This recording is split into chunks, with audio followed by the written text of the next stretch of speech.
All right, welcome everybody. So as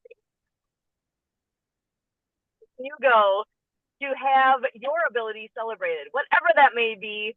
We are actually the mobile unit today for World of Ability Podcast Network. My name is Sue Roskoff, and I am so happy to be here. We are on the road doing great things today, and not only on the road, but in the house. Who else is in the house with us? You want to know me? John Jew is joining us, and John, I'm so excited to see you. How are you today? Thank you, Sue. Yeah, doing real well. We can do some good work here together as we get together here, and I'm very excited. Thank you. Excellent. Well, and do you want to just take a moment and remind everybody who you are, what you do, and maybe a little mention of 9 to 5, no more 9 to 5 club, and I'll give it to you for just a moment here so everybody can know who you are. Sure, sure. Yeah, my name is John Jew. I'm from Sacramento, California, and I am a longevity, life, and golf coach. And at the same time, I do masterminds on lifestyle medicine. And that to me is our fundamental for our communities to really, really thrive instead of survive. And I address elder health in particular. And the elder health is actually, I'll drill even down further than that. It's the caregivers to the elders that we are really addressing here as the action takers.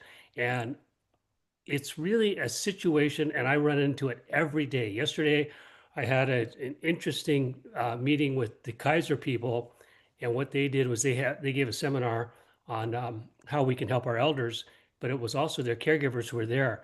And I talked to a number of families, and they are all very interested in making things better for their elders because what's happening right now is the caregivers are taking care of their elders. The elders' health is declining in such a way that it's affecting the caregivers, and the caregivers, the families are being affected greatly by their kids. So it's three generational deep is where we're going with this.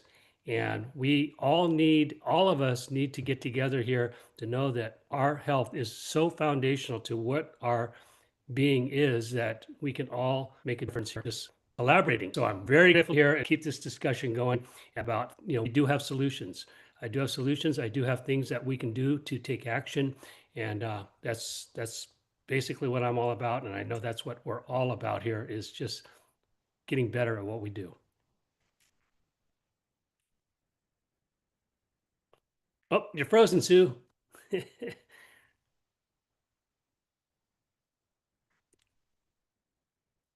But then, John, you also have a popcorn uh, business or business, right? Right?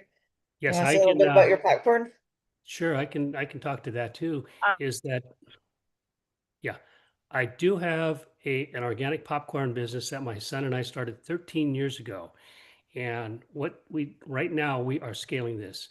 And what we're scaling it is with a fundraiser platform.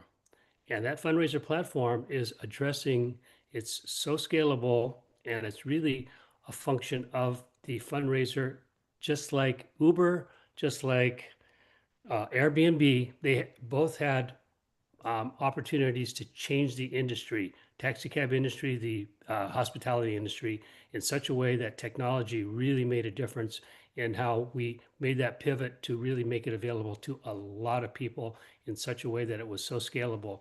And that's the same thing with the fundraiser. Every organization, every place in our communities, every nonprofit, whatever way you want to look at it, is always looking for funding.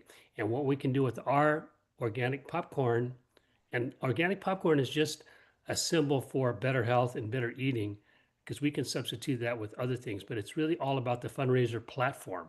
And that platform is such that we will give this to any fundraiser organization and they will use this as a store. They will use this as a store with a landing page. We'll put all the content together for them. All we need is their donor list, and we can reach out to them with their purpose and how they are getting support in their communities for what they're doing, what their purpose is, what they're all about, as well as when the donors do donate, they're also going to get some organic popcorn with that. And this store, this platform will be evergreen. It's going to last for generations is our plan. And what that will be able to do is continually raise money, continually crowdfund. You want to call it crowdfunding? That's fine. And what we're going to be doing is we're going to support all these organizations, all these nonprofits in such a way that they will have an ongoing store with this platform. That fundraisers are a tremendous way to raise money, but they're also a problem. They have issues because every year it takes a lot of involvement. It takes a lot of things there that is really um, time wise for the volunteers, and it gets diluted too. What we have is something that's with technology, it's going to work for generations to come to support our communities. I just want to ask, do you have a website that has a lot of that info, or is it better for people to just contact you directly? Yeah, actually, what we're doing is we're building it right now, and it's going to be ready very soon. And this website, what I'm trying to do right now is I'm trying to raise funds for this. This is a massive, massive opportunity to reach a massive audience, and it starts with just getting the funding for building the platform. The platform is already working in with two other companies, but we can make it so much better because it's almost like well, I'll speak directly to, some of the issues and problems we have for our people is Girl Scout cookies is a $900 million industry. And I know we all love Girl Scout cookies until it doesn't love us back. And that's the problem with those fun kind of type of fundraisers. We're just going to make this one much better. So to answer your question, Sue, yes, we will have contact information here. We're very close to building this out, but the first thing I'm doing right now is taking my organic popcorn business and the fundraiser platform and really monetize, getting the funding for that right now. Well, and I got to tell you, one of my favorite snacks on the entire planet, popcorn. I love popcorn. And it's really great. And one of our monikers is what we say is with the popcorn, it's a whole food, it's plant-based, it's when made correctly, it's so delicious, but it's really all about love what you eat as long as it loves you back. Oh yeah, I like that. I like that a lot. Yeah, we even have one of those. What do they call it? Oh, I'm forgetting the brand name of it now. I've got a popcorn maker that goes on the stove that has a crank handle, so that inside it cranks the kernels around and it pops them. It tastes like movie theater butter, or not butter. It tastes like movie theater popcorn when we make it in there. I never would have believed that using that would make that much difference, but it's so good. And I gotta say though, it does matter what popcorn kernels you use. Some are better than others. So And there's a difference. huge, huge difference. And that's what we're into too, is education and really letting people know that nutrition is fundamental for each of our healths, absolutely fundamental. And it's also what you put into your body as far as love what you eat. And if it doesn't love you back, it's going to slap you back. And that's the problem with our society today is that, and I'm not capping, well, yes, I am, I guess. Our taste buds, like movie time popcorn, you go to the movies, you eat that popcorn. And as we learn more and more about what these actual ingredients are, it's going to take us down eventually, consistently. And, with whatever way we want to look at it, if we do something consistent with movie popcorn with hydrogen oils and fats, I'm a bearer of bad news for most of our society as far as what we eat because it manifests as you turn into 50, 60, 70 years old. It's a consistent thing that is a given. It's going to happen.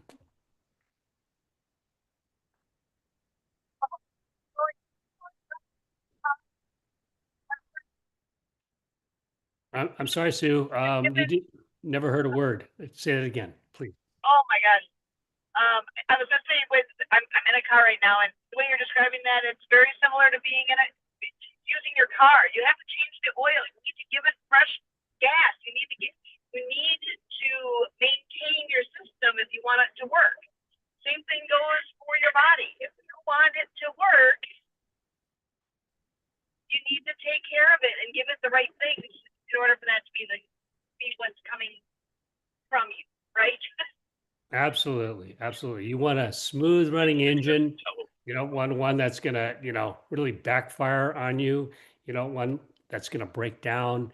And if you don't put the right things into your body, just like you do with the car, it's gonna put you on the side of the road with some flat tires and some rusted paint, and before you know it, you're ready for the junk heap.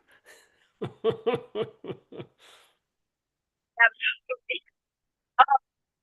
So picture on that one. I love it. I'm actually going to reconnect using the phone so that my audio is better. I wonder, do you want to take a moment and tell us what is the No More 9 to 5 Club all about? Yes, absolutely. Thank you. Yeah, the 9 to 5 Club is an organization, nonprofit, that has been started by Jason McNamara. He's the CEO, and what he has is basically we do every quarter we do a summit, and it's called Wealth, Wellbeing, and Wisdom. And this is specifically for entrepreneurs, thought leaders, people who want to make a difference in their community with whatever their area of genius is. And what we do at the No More 9 to 5 Club is that we will actually help an entrepreneur with personal development and taking that another step further. Those are the pillars of who we all are is as entrepreneurs, is wealth, well-being, and wisdom. And that summit is actually a 3-day summit coming up in the middle of June, and we'll give more information on that. This is our 6th one, and we bring in 7 experts per day on this topic, and they are amazing. They have such, and they also have action steps. They have action steps that after they give their right from their heart, their talk, what they will do is they'll give you some action steps and opportunities to really take advantage of what they have to offer. I do the second day, I do the well-being day. I host that with, with help, of course, with others. And we talk about lifestyle medicine. We talk about the things that are going to make us healthier. Um, the whole foundation for No More 9 to 5 Club is our mindset. Our mindset is so key to what we're doing. And we have the world's neuroscientist who is at the top of his field. He is the inventor, Maury Zelkovich, Mind Trainer Pro, and Jason and Maury have teamed up together to really set the foundation for No More 9 to 5 Club. Is anybody comes in, and we would love to assist and help and support anybody who sees what they have to offer, their purpose, their vision of the world with what they are good at, is to help develop that to a point where we can connect, we can collaborate, and we can also have masterminds, and we can just keep going in a forward direction together. The organization is amazing. I can't tell you how impressed I've been. I know when I've attended some of the summits that take place, the speakers that come in. Oh man, there's one of them. I'm not going to come up with his name right now, but there was one the last time I attended that he was no more than done talking, and I'm looking up his YouTube channel. I'm like, where else can I hear him talk here? Because I loved what I was hearing, and I learned so much in a short amount of time.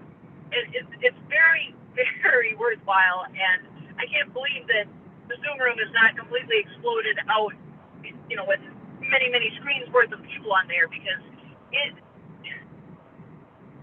more people need to know. Let's put it that way. More people need to know, because that should be overflowing with people, because the value that's there is unmatched. The people, the quality, all the things. It's amazing. So I really appreciate what you guys are all putting together there, and the like I was saying, the quality of the people is. I don't know where else they're bringing together this type of a group.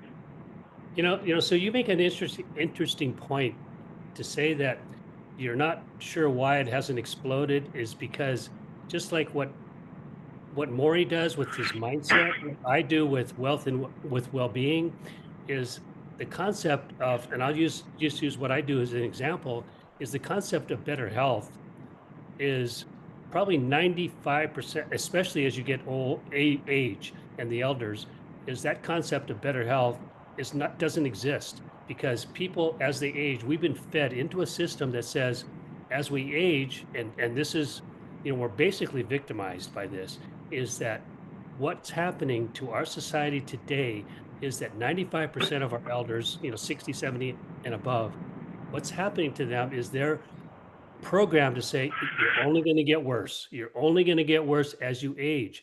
And what's going to happen is you're only going to have more pain and suffering. You're going to have more chronic disease. You're going to have more medications. That is the way life is. And people have normalized that. And then the generation below them has said, you know, we got what we got. We can do the best that we can, but grandpa's only going to just keep getting worse. He's just going to keep getting worse. And that is what we have to do, is just slow it down, because we are run by a sick care system that maintains us in such a way that we just stay sick, and we stay really, we're victims of their profit model. And it's the profit model is profit first, people second. And that's the way capitalism works at its extreme worst, because especially in the healthcare industry. So when you say that, Sue, is you're not sure why it hasn't taken hold. It's an education process first. People have to understand that self-care and self-love is absolutely primary for us as human beings. Each one of us is so primary, and it's the mind and body, and your spiritual growth is what. So you can say there is a power higher than I, and that's to help me with my mind and my body, because I owe it to our creator to be my possible best. And when you don't think that way, you can think that, yeah, my authoritative figure is somebody else. It's somebody like my doctor who says, you need more medications. Oh, you've got some side effects? Here, take a couple more. This is what you're going to be doing the rest of your life. And we can help you do that. They mean well, but the system is broken. I could not agree with you more. It's like, oh, you got this other problem? Here's another pill. Oh, there's this other thing? Take a pill. It's like the holistic, natural side of health is not part of that. How did we lose that?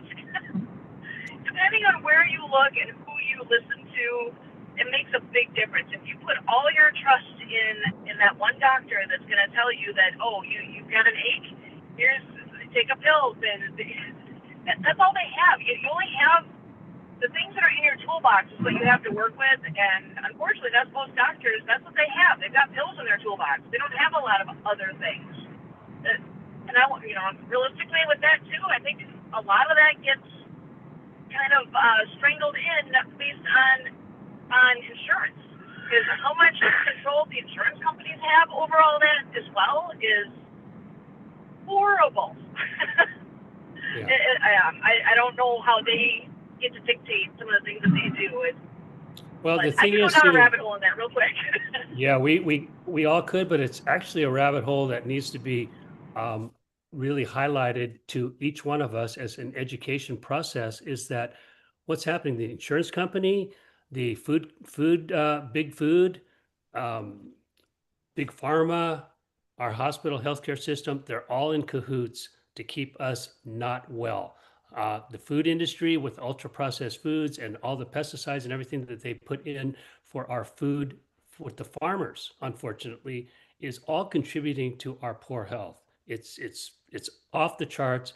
It's a $4 trillion industry of our health, but it's all supported by all these aggregate companies, these industries that are really in it for the profit, because that's our system in here in the United States.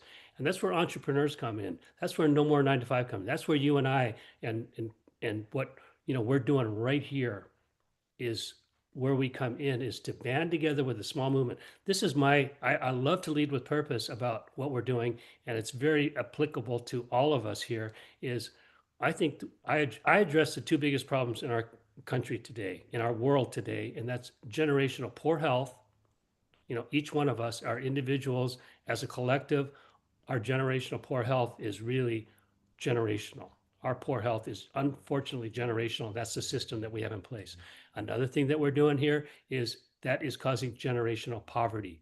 Our financial situation in our communities, it's unbelievable how people are going into their elder years, and the cost of bad, poor health is taking them down. Not only them down, but our families down.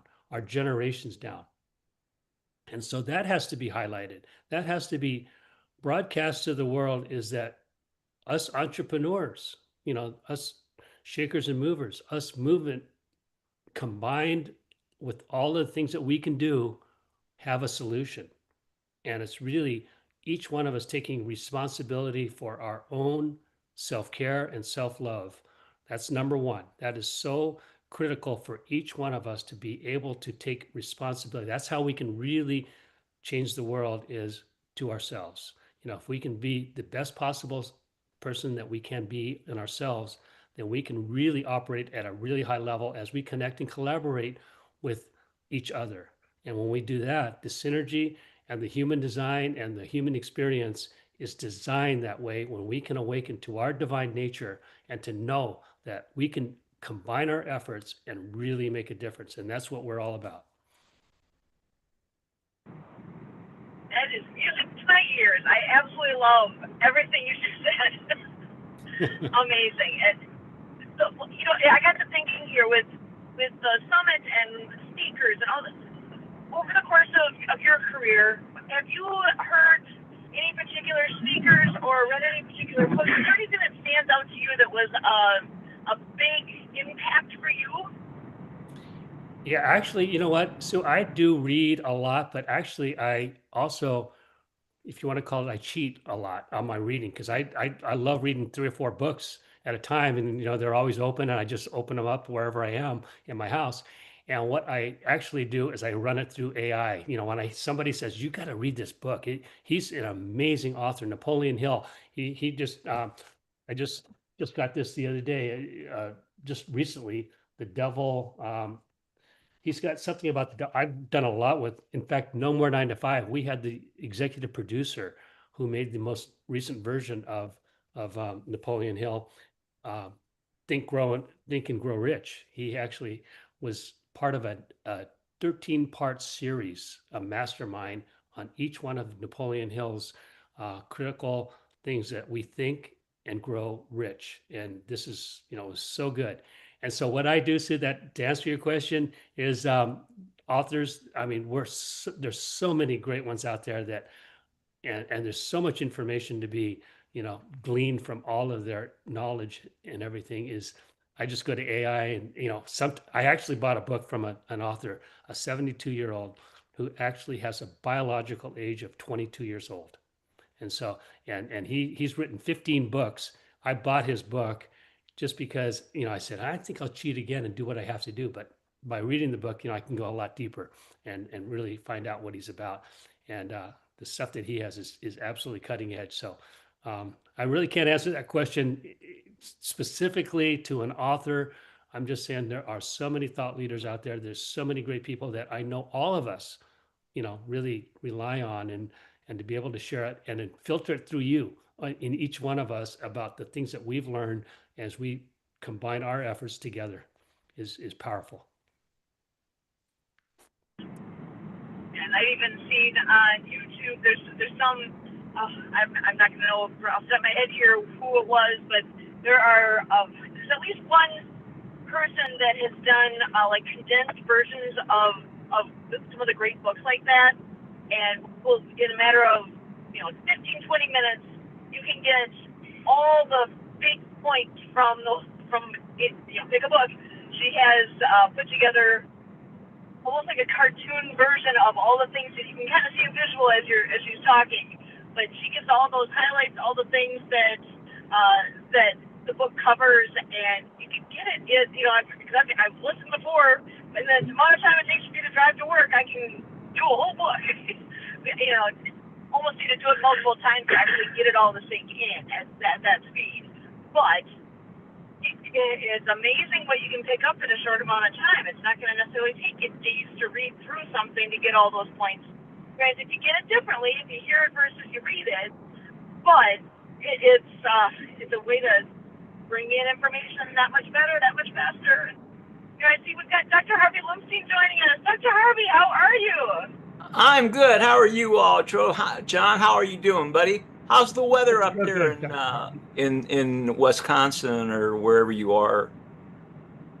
It is a beautiful 71 degrees, and we are on our way to watch some rugby games. Our daughter's playing this afternoon in the state tournament, so we're on our way there. That's where we're wrapping up mobile today. Is this the one where they get a little aggressive with the stick they carry? Nope, that is a different one. This one, no sticks. It literally is you tackle the other person to get them to stop. Oh, that's what it's that kind of aggression. Yes, there are no sticks. Yes. They just tackle the person. Yes, and no pads. Yeah, exactly. Correct. Yeah, that is you wear a very mouth guard. physical. That's it. And no head protection. Some do. There is such a thing called a scrum cap, but I've heard different things. There's not many of the girls in the area here that I see wearing them. Somebody told me it has to do with being able to prevent people from like grabbing their ear, perhaps, or I was like, I don't know, or getting their ear folded back when they're in the scrum. I'm not 100% clear on all that. I know our team has only like one girl who wants one. The rest don't. Well, and not every person who gets hit in the head has a head injury. Oh. I hope not. That is a tough part. Oh. I actually envy you. I wish my grandchildren were doing more sports. It's a wonderful way to spend a Saturday afternoon. Right. Or a Friday night. It's going to be a fun one here. Yeah. Yep. And they actually, being at the state tournament here, they will be playing 4 games. The series coming up to this, they've only been playing like 3 in a weekend, and today's 4. And this is it. This is the last day of the season. So it's extra big. Well, at least they're moving forward. 100%. Yeah, it's a really great team, great group of girls. I'm so impressed with what they've all done. And look at this. I do see John Kennedy is joining us as well. John, how are Hey, everybody. Some of my favorite people, Harvey, Sue, John, good to see you again. Hello, John. You guys, good to see you. Are you, so Sue, are you on your way? I just picked up the end of the conversation. Are you on your way like to a soccer game or something? Something. Rugby. Oh, rugby. Oh, great, great. Now, is it one of your kids that plays? It is, yeah. Our daughter is a junior in high school, and her high school rugby team is in the state tournament today. Wow. The first game is at 3. The last game is at 6:25, and their total 4 games will be playing, and we'll see who wins. Well, they each team plays 4 games. I think so. I didn't look that closely at the schedule, but yeah, they must all be playing a bunch. Wow. How long are the games? They're actually short because they're playing. They call it they're playing 7. So there's only 7 people on a team for this tournament, and each half of the game is 7 minutes. So they play for 7 minutes. Shit. There's a 2-minute break, and then they play for 7 more. I just actually brain trained a professional rugby team in Japan a couple months ago. And I've been trying to learn more about it. And I just saw on Instagram on women's rugby about how rough it is. I mean, it's really rough out there. Wow. Yep. It's a tough 7 minutes. Yeah. It's like riding the bull. You just want to make it to the bell. I'm gonna put in a little pitch for golf. The reason why I'm doing that, my grandkids play golf, and so does my son and my daughter, and it's a sport that is, you can brain train golf, and that's 90% of the game. But the good thing about golf is that you can play it until you're 90 years old, and I don't think you can play rugby until you're 90. And it's a very social game, and it's very non-violent as far as just wanting to pound the ball. You want to do that. But my son and my grandson, they play golf. Good. And you're right. You don't have to worry about anything except the guy behind you hitting you in the head with the golf ball. That's yeah. Well, it doesn't happen very. It doesn't happen very often. I mean, I'm not sure it ever happens unless they're aiming.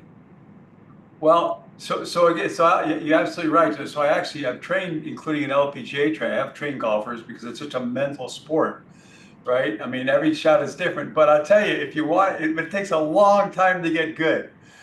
But right outside my deck here is a public disc golf course.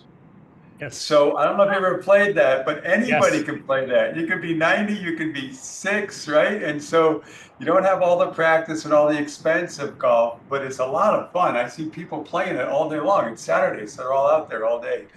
So What is it?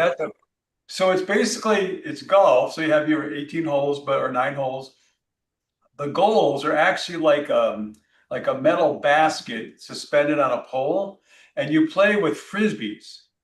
Except these frisbees can cost hundreds of dollars each. Right? So maybe it's not cheaper than golf, but they're all you have, and like guys will go around with a whole bag full. So you got putters, you got mid range, you've got drivers, and they're all shaped a little bit different, and for aerodynamics, and they're all weighted differently. But you throw it, Wow. and you have to avoid all the tree, you have to avoid all the hazards, and the goal is to get it into that net. And it's really a lot of fun. I tried it once, and I could barely I could maybe throw the frisbee like 30 feet at the most, and these guys, they're doing like 100 yards with these things. Yeah, it's an So amazing sport. I played for the Stanford team. I played ultimate frisbee back in my younger oh days. yeah, I remember those And days. and Yeah, that was a fun sport. And then that led me into ultimate golf or frisbee golf. And yeah, frisbee golf is funny you should say that, John. It's so much like golf as far as yeah, the golfers playing with the brain and thinking yeah. and the mental part of it, which is really cool. But a lot of physicality there too. Right, exactly. But you're right, because you have all the hazards, right? I mean, our course here is trees everywhere, and you got the angle, right? So you can kind of come up and come down. I mean, yeah, there's a lot that goes into that sport. You have to learn how to adjust for the airflow too, right? Well, All the everything, above. yeah. The wind Yeah. wind makes a difference. Yeah, you played. I haven't played much, but John, you know better than I do. And it's amazing how two guys will both throw for the same hole, and one will go 3 times as far as the other one, right? And just because it's all that practice, right? The wrist and everything else that's involved. What they do is they have golf bags, of frisbees, like you said, John, and you can actually roll the frisbee the way they do it, the style with the right frisbee, and it can roll 100 yards on the ground. I've seen guys do that. They throw it down, and then they pick up on the roll, which is, Yeah. very different approach. Yeah, it's But it's it's a crazy sport, and it's a great sport for, really, really precision. A lot of precision there, but a lot of mental right, stuff. I have to right. check that out. It sounds like it's fun. It is fun. Yeah, frisbee, but you gotta hit the target. There's one hole right out here, right outside my deck, and the hole's got to be, or the basket, whatever you call it, it's got to be at least 100 yards, maybe 100 yards. And I've seen in all the time I've been here, I've only seen 2 hole-in-ones, which is almost impossible to do, right? To get it just right and hit it, and so everything That's great else, that you can watch it right out of your backyard. Yeah, it's a great sport, and there's these frisbee golf um, chain holes are right? in so many locations. Here in Sacramento, where I live, there's 3 frisbee golf courses, and they're pretty expensive as far as the actual holes themselves. But once they get the course going, they get regular play. It's just like a golf course. Yeah, It's really cool. yeah. Yeah, and they're really serious. Now, the other thing you got to be careful, because there's a picnic table on the course. Sometimes I sit outside to work, and every once in a while, someone forgets to call 4, right? And this thing is going, because it's hard, right? It's hard plastic. It would hurt if it hits you. Absolutely. Yeah. So, yeah, it's I'm Yes, just and that's checking to one I've see. not got a chance to try yet. But Yeah. as far as the longevity piece too, I gotta share. My dad and my uncle golf usually twice a week in the summertime. And my dad is 88, and my uncle is close to that. And the gentleman wow. that they've been golfing with just turned 100, and he actually plays even more than my dad and my uncle do. Him Wow. as a longtime golfer at the course up north there. They gave him a lifetime membership. So as long as he wants to golf, he can come as often as he wants and do whatever he wants because Well, he's been there forever and he's in better shape than most of the folks out there. and that's so good, right? They get exercise, which is Yeah. huge, right? Outside exercise, they have to use their brains. I mean, that's a great thing for older people to do, for Yeah, sure. golf has been proven to be, a longevity sport where it's such a metaphor for life. I mean, Yeah, all the thinking you do, you run up to, resiliency is really needed out on the golf course when you right, hit it out of Yes, bounds. it is. Um, right. you can really get mad, and you can get mad at yourself. You can all the self-talk, can really get to you if you want to. I mean, I'm very fortunate that my son played college golf as I did too. And what he's doing right now, he's 40 years old. He's in Southern California. He represents an insurance company with about 50 employees, and he is the designated golfer. And Yeah, right. he's the one for the company that goes all over Southern California, plays in these charity events, and he represents them. But it is such a great contact to hang out with somebody for 4 to 5 hours to see what their real Yeah. personality is, because golf will bring out the same thing as life. Yeah, my brother built a really successful company. He just sold it a couple years ago, and that's most of his sales were playing golf. But like your son, he was really good. So probably exactly the same thing. Threesomes would ask him to play with them just so they kind of the ringer, right? And he won, Yeah. but he got to keep the prizes. So he won a Jeep once, which he gave to his wife. He won this Fitbit that I have. He won. He gave it to me. So there's a lot of side benefits to being a good golfer, besides making all the good contacts. Yes, yes. It's such a super place to make relationship building and Yeah, contact. Uh, right. yeah. I mean, what else are you gonna get out there hanging out, right? Playing, and you got for a couple hours and get to talk to people and get to know them, and so it is And then Especially when it's the yeah, 19th hole after that, right? 19th hole, right? it can be. Yeah. I uh I never picked it up. I brain trained golfers, but I played basketball up until last year. I was on the senior Olympic team or 2 years ago. And I always like moving. And so the few times I played with my brother, you know what it's like, right? I terrible. And then I hit the perfect 7-iron, right? That gets on the green. I'm like, oh man, I could fall in love with this sport. And everything else is terrible. So it's way too much effort. Although as I get older, you're right. Maybe John, maybe it's a good sport to take up. Never too It, late. it's a real mental game. It Oh really is. yeah, It's a real mental absolutely. game. Yeah, I, absolutely. there's a global group. It's called Imagine Golf, and I listen every morning, 3 to 4 minute snippets of the golfing greats, and they do a 7 day series Hmm, every 7 days, and right. it's on the mental part of golf and how it applies to their championship golf. People like Ben Hogan, Bobby Jones, Jack Nicklaus, Tiger Woods, all of those inside insightful things that it took them to be champions, and all the Right. resiliency and all the things that they went through. It's very inspiring to see Yeah, golf as a metaphor. And that's what I do is I'm going out to golf clubs now and doing some coaching about how life and golf are so similar. And as we great. age, 70, 60, 70, and 80 years old, what's going to be happening is people think that just like in life, that they're only going to get worse. They're only going to get unhealthier. Their swings are going to start suffering. A lot of them, so happy to get out of bed, and if they take, Yeah, in the morning, right. and if they take 10 Tylenol, they'll be okay. I mean, that's how life works for some Yeah, people. And I'm, here to say, actually, we can just flip the switch with your mindset, and we can yeah, actually get better as we age rather than worse. right. And I can You help have their to, brain, and Harvey can help them get healthy, help stay yeah, healthy you with have their to body. add, John, you have to add something to that. And that is you got to put in the body what the body needs to Right, work. exactly. That's where you come in. Right, Right. exactly. You have to Right, have that. Mindset alone, that's wonderful. But right, when the workers show up to do the work, you got to have the raw materials there to make the building. That's Perfect. right. That's right. And Right. especially, especially seniors, they eat the way they've always eaten, but the food has gotten so much worse, Oh, right? I mean, the crap that they're eating is just going to kill people. So that's where, like, Harvey, I mean, yeah. you need that foundation of good, healthy nutrition to keep you strong, keep your brain strong, your body strong.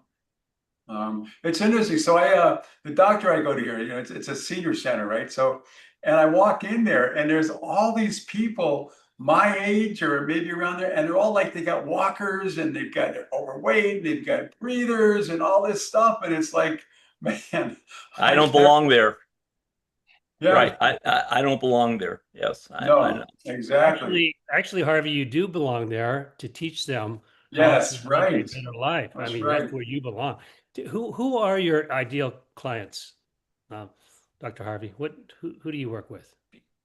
Basically, we work with people who have chronic diseases and Mm, provide primary care services for them. Do it all over the internet. We work well with diabetics. yeah, We can yeah. take a diabetic and in 90 days have them have their A1C to 6.4 or less and off of their medication, and we guarantee that. Um, and a lot of those people when they're that age, they need their hand held Yeah, to yeah, walk through it. You just can't right, say, "Here, take these and go away," because it won't work. I know. You've got to right, hold their hand and give them the motivation that they need to so they don't take the 10 Tylenol, right. which Well, and in will the kill meantime, you after a while. and then they're inundated by all these commercials telling them to take all these drugs, right? For your A1C, that's the worst because you gotta build the body strong. You can't just take a pill; it's gonna end up making it worse. And the drugs that they're taking push their A1C up. Yeah, yeah, That's why now the doctor will tell you, oh, if your A1C is 7.2, you're okay. Really? You know what your blood looks like coursing through your veins at 7.2? yeah, Molasses. yeah, Molasses. And yeah. that's what causes the high blood pressure and the strokes and the heart attacks and everything else. Right, right. Dr. Harvey, I have a question for you. What you're doing is you're addressing these elders in such a way that, yeah, you've got answers for their improved health.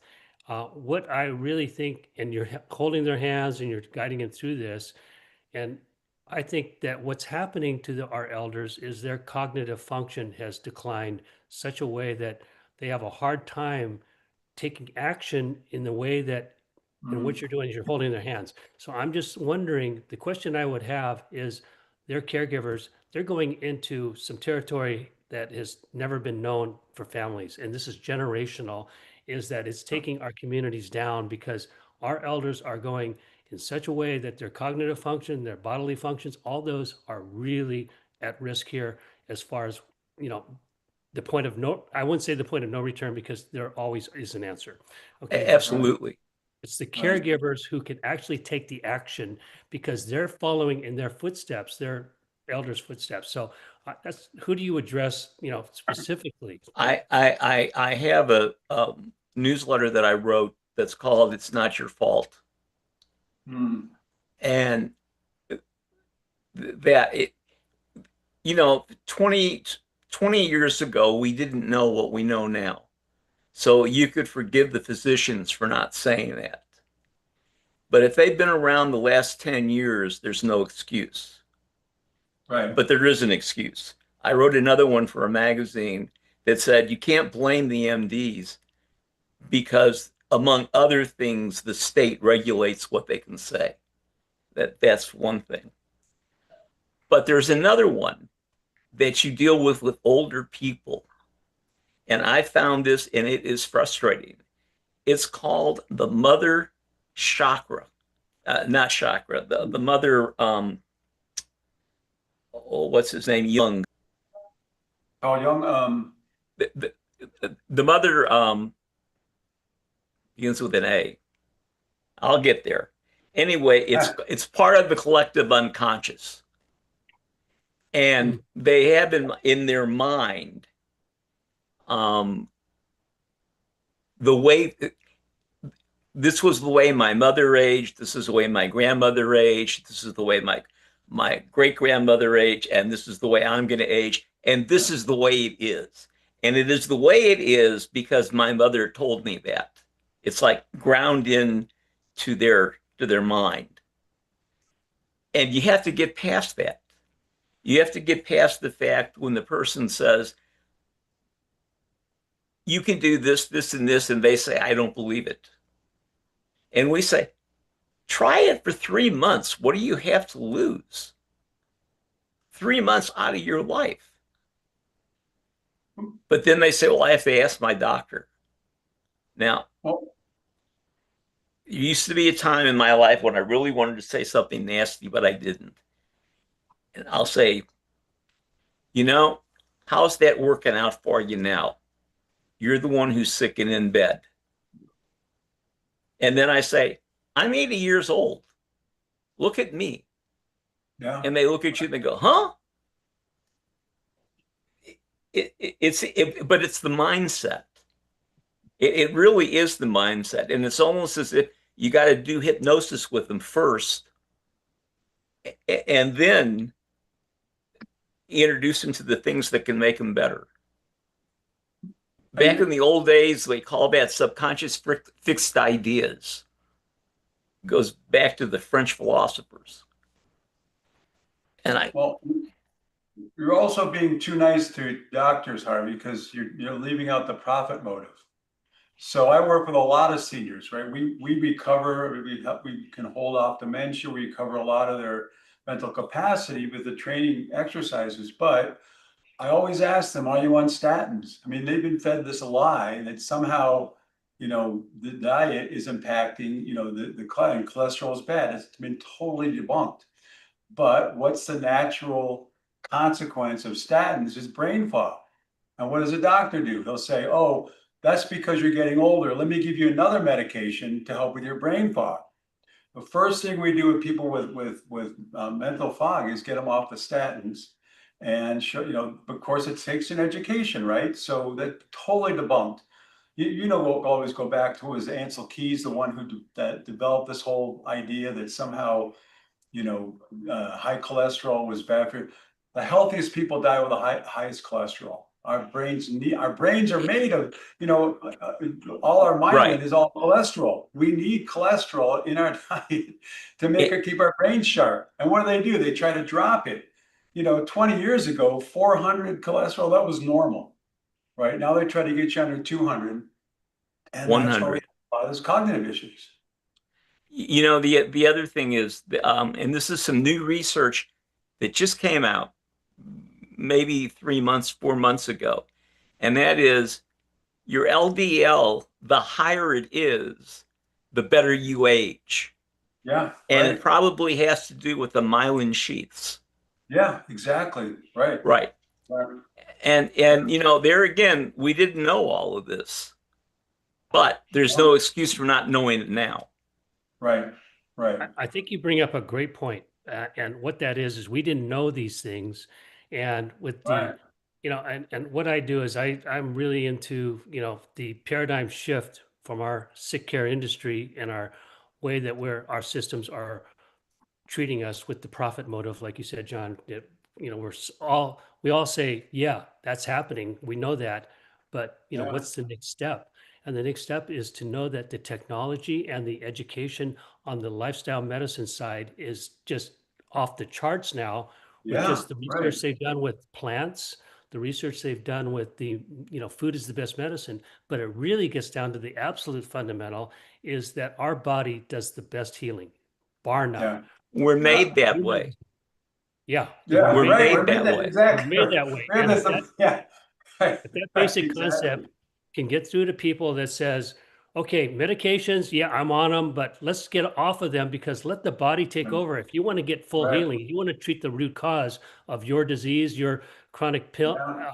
pain, and all this stuff, is that you have to mindset it to the point Yeah. where, okay, where's Right. the best healing? I'm going to this doctor, I'm going here, I'm going down to Tijuana to get, this special. It's actually within you. It's Yeah. you carry it Yeah. around. And that basic concept needs to be out there even more to people where they will understand that we can work with people like that who just have that little bit of desire, that little bit of mindset that says, oh, what a concept. I can do my own healing. I can take responsibility for my own body. Yeah, and you have to give it, as Hardy said, the fuel to do that. You know, was it 30 years ago? We didn't have diabetes.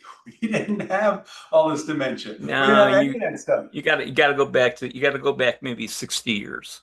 Or We didn't 60 have years. that 60 Yeah, years. maybe 60. But I mean, you know, diets, whatever, none of this, I mean, the doctor, you know, he might make house calls because he only needed to see you once in a while. Now they got lines, you know, lines around the corner at the doctor's office, right? Because people, you know, exactly what you said, John.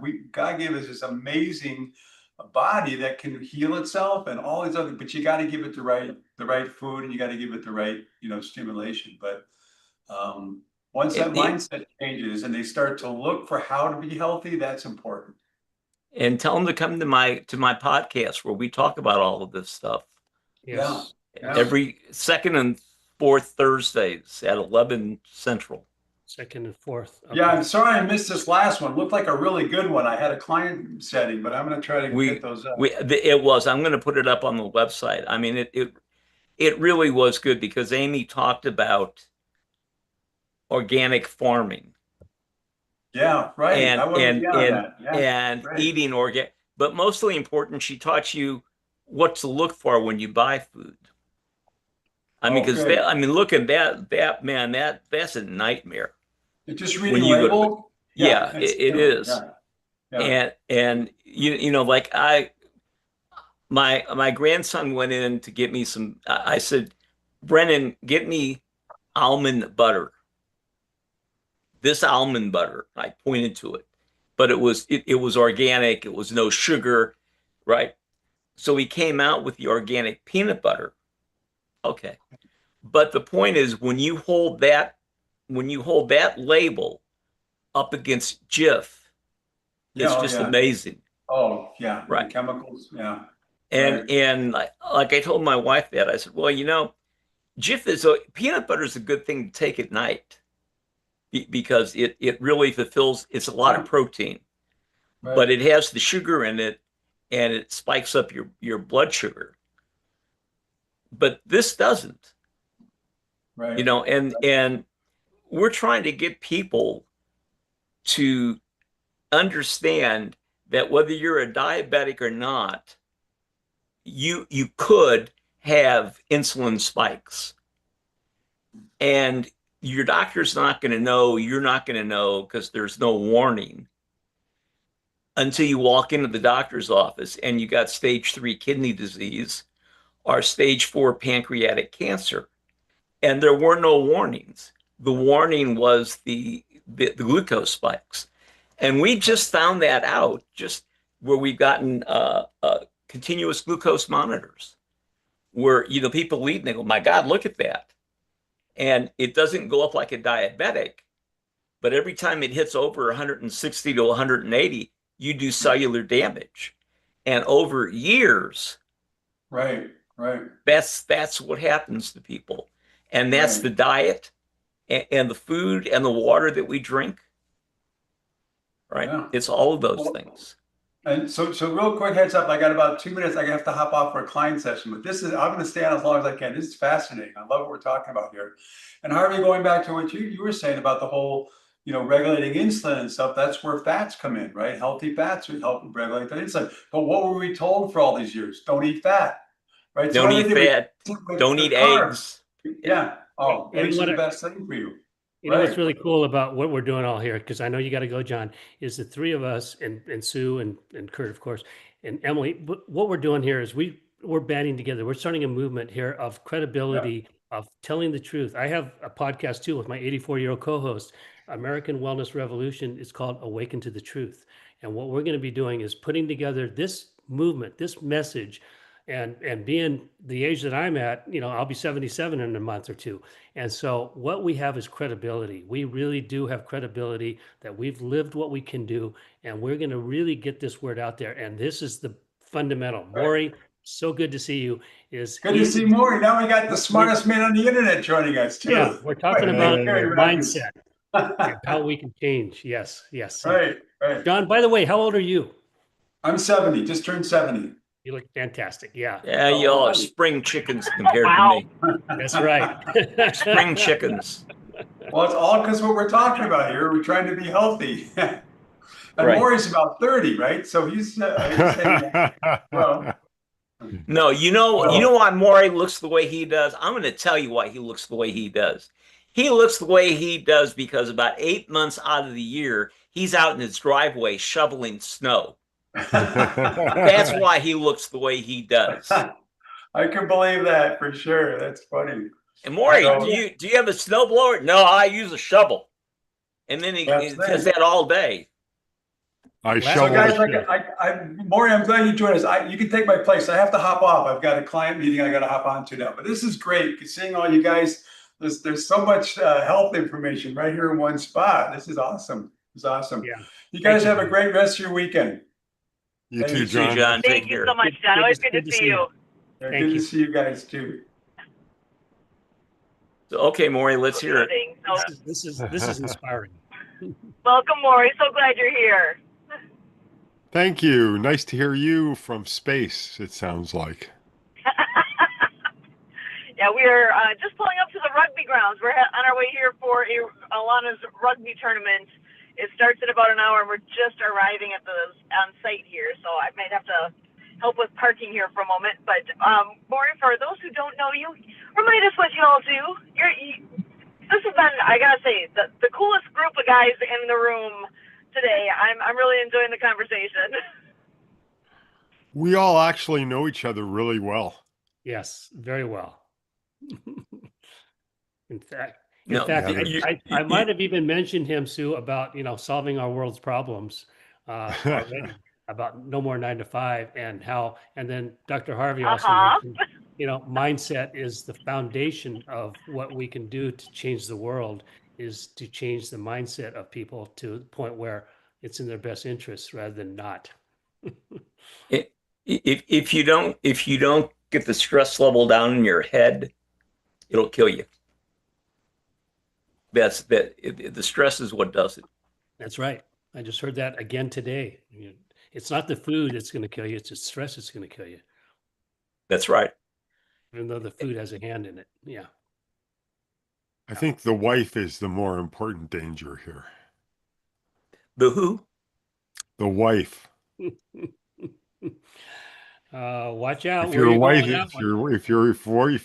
free, you're gonna likely live longer. That's how it goes. Oh, that's not true. I'm kidding. That's really not true. Talk a little bit more on that, Dr. Harvey. Why do you say that so vehemently? Because I agree with you.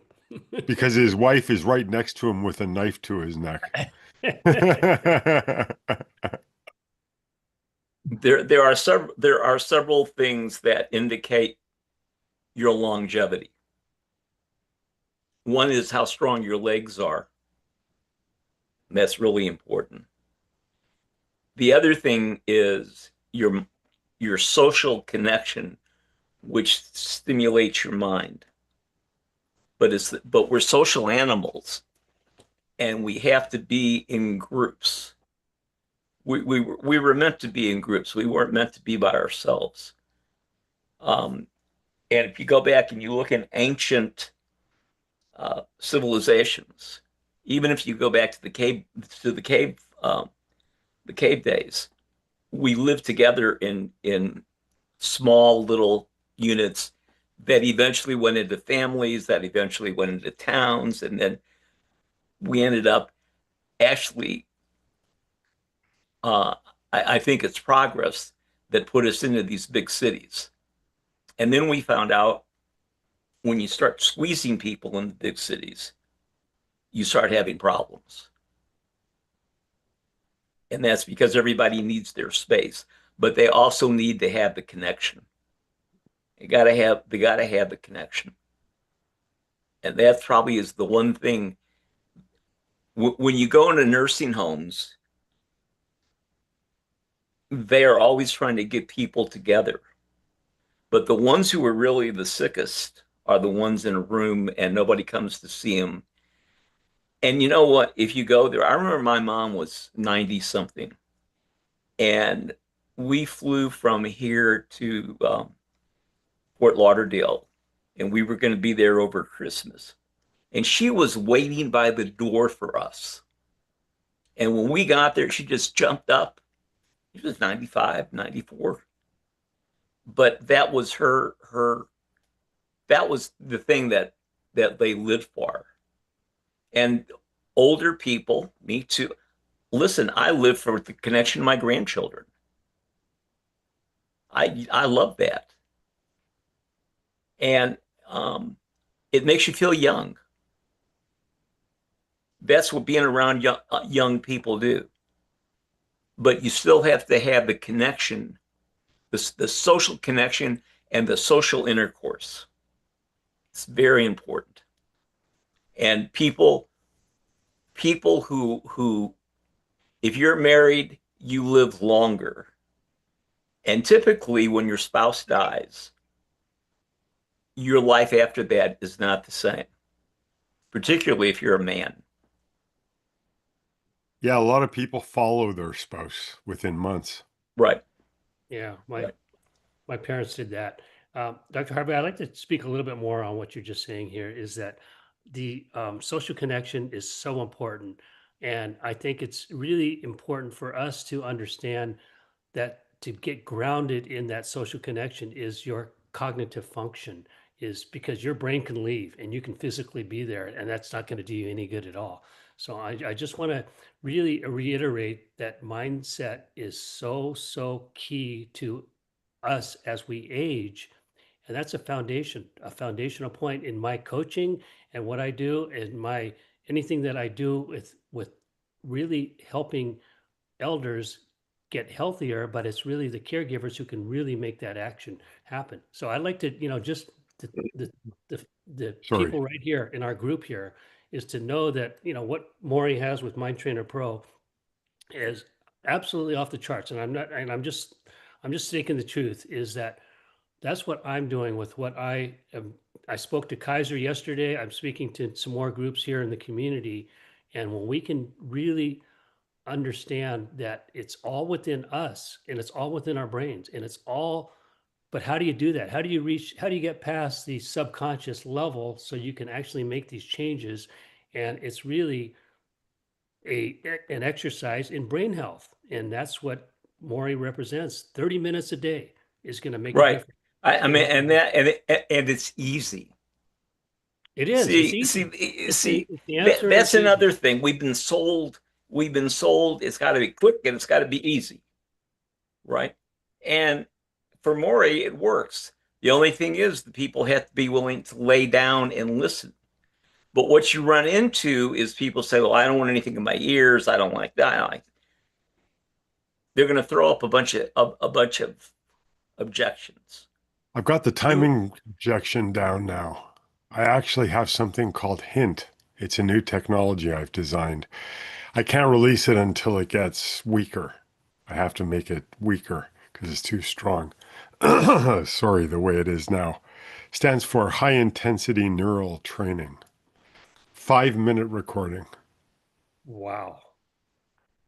And see, this is what I really appreciate that, Maury, because the work that you're doing is just got to be known. It's just got to be almost shoved down people's throats if they want to get healthier. Just like they won't listen, and if we can either trick them or do whatever it is, it's going to be part of my coaching program where it's a 30-minute every day. And I don't know, I'll talk to you more about this too, Maury, about what about 30 minutes in the afternoon or at night, just before they go to bed for sleep? I mean, is there going to be, a heightened way that they can exercise their brain where their, physical capabilities are not that strong, but at the same time, all they have to do is just plug in the headphones without excuses. Just do it. 30 minutes a day, 30 minutes at night. I don't know. I want to really hone that down to where it's most effective. Thank Well, you. it's nice what I do, but what you guys were talking about, the whole loneliness thing, the whole socialization thing, that is so important. I mean, it's important like for not just for longevity, it's important for your ability to stay cognitively aware. They say one of the biggest risk factors for, for Alzheimer's now is actually loneliness That's Yeah. number one. and lack of social contact. Yeah.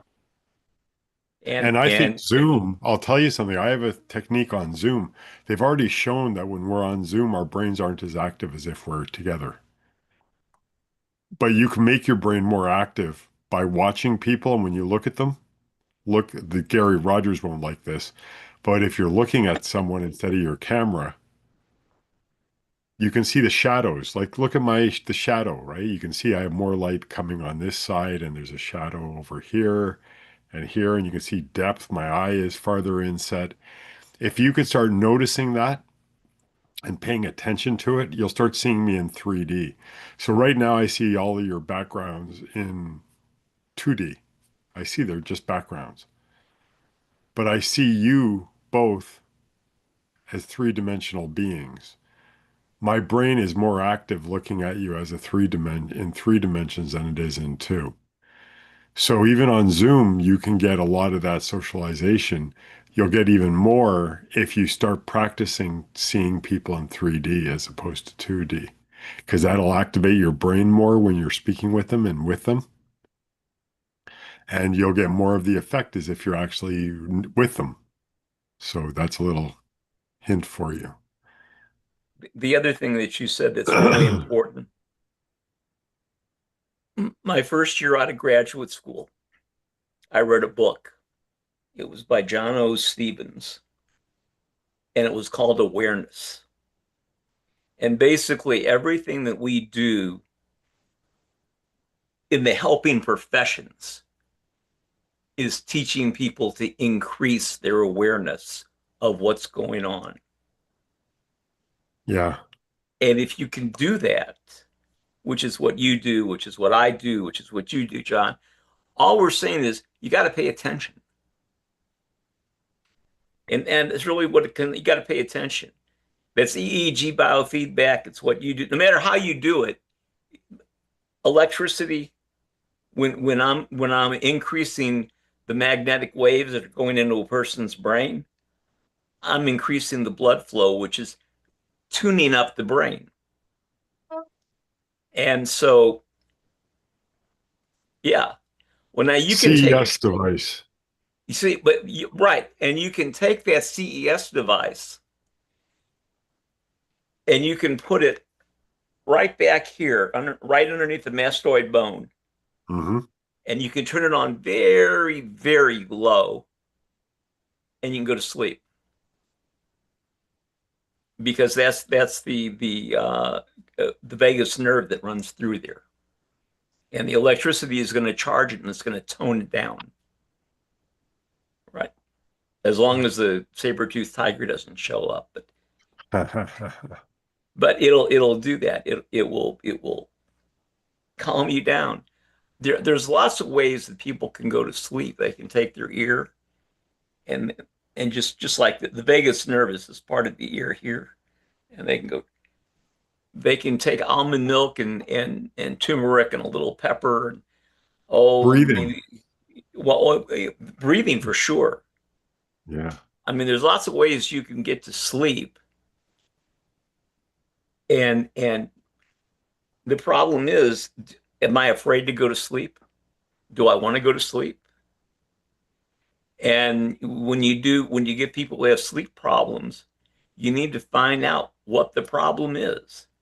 Is it you people have problems in three areas. Either they have problems falling asleep, staying asleep, early morning awakening. And then within each of those, you got to figure out, is it a physiological problem? Is it a psychological problem? Is it a biomechanical problem? Is it a urinary problem? Well, that's biomechanical. I know, I was Right. just being a little more descriptive. Right. No, but that's true. How often do you get up to pee? Yeah. And I'll tell you what I've done. I've just started a new protocol, and that is I quit drinking at 8:30. And then when I do, I go to bed at 9. and I take my feet and I put them up on a pillow, even though I don't have a problem with water into my left leg, I do in my right leg because I wear a brace. Well, when Uh, you get in bed and you take that brace off, all of that water rushes into your kidneys and you pee for the next 2 hours. So I figure if I raise my leg up, I'm draining that, and I'll only pee for the next hour, which is okay because I, kind of look at stuff, right? I mean, cool. and you have to figure out what works for you, because what works for me is not going to work for everybody.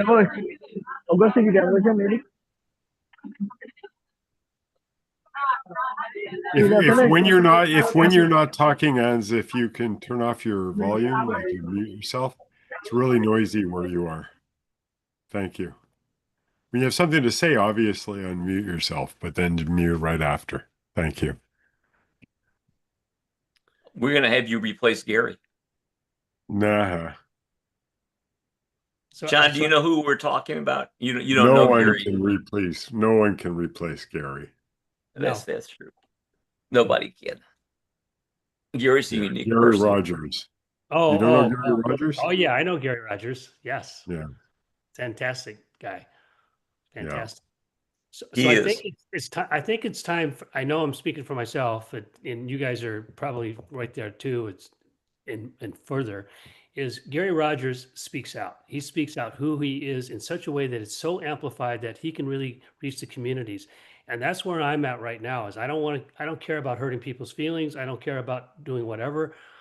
People don't want to hear the message. It's time for them to hear the message about their health and how it's affecting our society for generations to come. If they don't wise up, that we got to do something here, and we got to take charge to the point where we band together in movement, and we just get our synergy, our energy together to the point where it empowers all of us. That's what you guys do for me. Is you empower me to really. Let me ask you a question. If I assume that role, that assumes that I'm going to get a hold of a Trump supporter and I'm just going to beat him over the head at how stupid he is. Okay. Can I address that? Sure. Yeah, I mean that's why I said it. Yeah, I think it's a system within ourselves. Like my system now has just keep getting to a personal development place where I communicate with clarity, compassion, courage, and curiosity.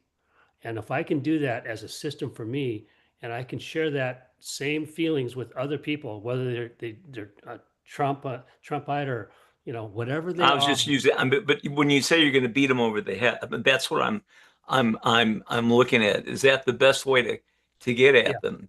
So what I'm doing, Dr. Harvey, is I'm thinking that we compassionately let them know what's going on, and Yes, really compassion.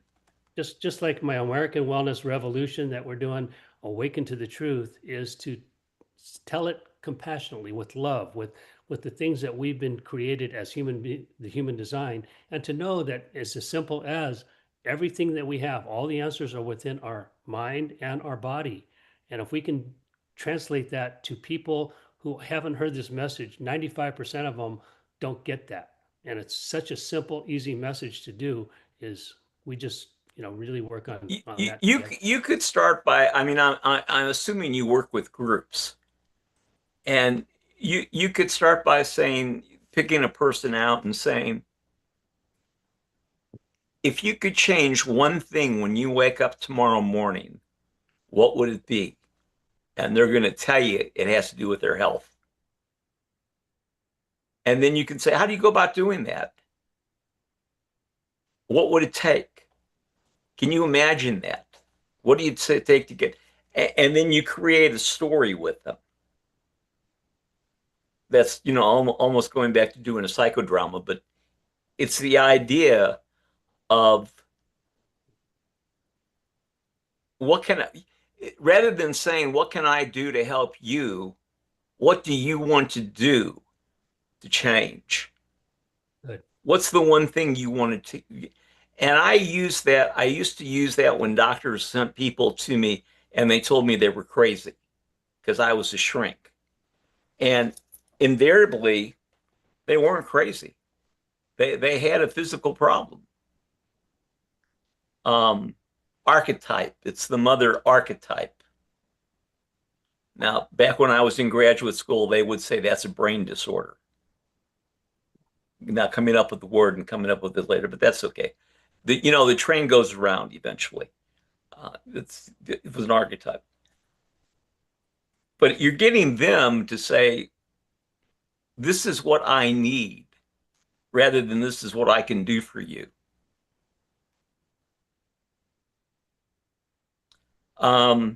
That's awfully direct, Maury.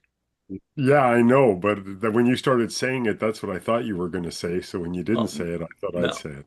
Because no, I no. like that actually. I like that a lot better. That goes back to the whole biblical thing about give a man a fish, he eats a day. Teach him how to fish, he fishes forever. He eats Right. forever.